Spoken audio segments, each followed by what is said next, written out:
Oui, je dis, le monde fait peur. Le monde fait peur. Je dis, pour commencer cette vidéo, je ne sais même pas quoi. Non, il me blesser parce que je ne sais même pas quoi dire. Parce que l'histoire, c'est fort. Pour commencer tout d'abord cette vidéo-là, regardez ce monsieur-ci.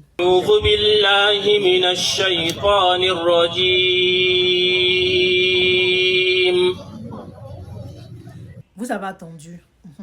En effet, ce monsieur, quand vous l'entendez, il récite le Coran. Et ça rentre, tu as la chair d'épaule en fait. Ça rentre en toi, pardon.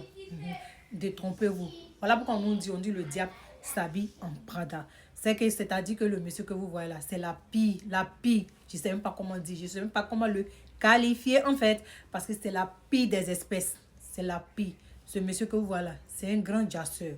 C'est un grand jasseur. J'ai dit. Je ne sais même pas comment dire. C'est un grand jasseur. Donc vous voyez la photo de la fille là. Vous voyez comment elle était belle. En effet, cette fille va rentrer en contact avec cet individu sur Facebook. Ils vont sympathiser, ils vont commencer à causer. Comme vous vous rendez compte déjà, la fille est musulmane, lui, il est musulman. Donc, c'est un homme qui prêche la parole de Dieu. Non, la fille va croire en lui.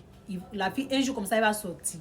Maintenant, à sa sortie, le monsieur va la proposer de venir chez lui à la maison. Et la fille, vu qu'elle croyait en lui, genre pour elle... Il prêche la parole de Dieu. C'est un homme vraiment honnête. On doit se fier. La fille comme ça va se lever. Et puis elle va aller lui rendre visite chez lui à la maison. Et c'est ce qu'elle ne devait pas faire. Car elle ne va jamais sortir de cette maison. Arrivé là-bas maintenant, là, ils vont perdre tout contact avec la fille. Les parents de la fille vont perdre tout contact avec la fille. À peine, rien ne passe encore. Rien.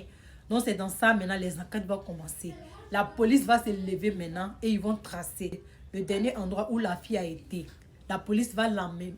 Je dis, la trace là, ça va l'emmener jusqu'à chez le prêcheur, l'homme religieux à qui, quand tu vois, tu dis, le monsieur là, Dieu, je peux prendre mon pain, et puis il passe sur son corps, et puis il mange, parce qu'il prêche la parole de Dieu.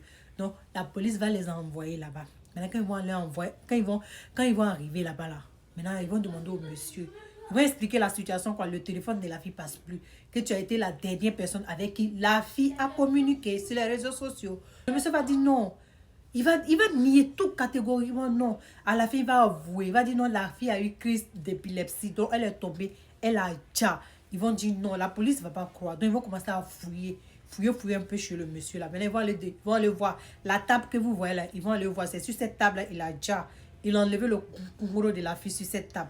Après, quand il a enlevé le kunguro de la fille, il a enlevé Aboro Nounou. Il a enlevé ça. Et puis après, il a enlevé ses lolos. Et puis après, il a enlevé d'autres parties de la fille.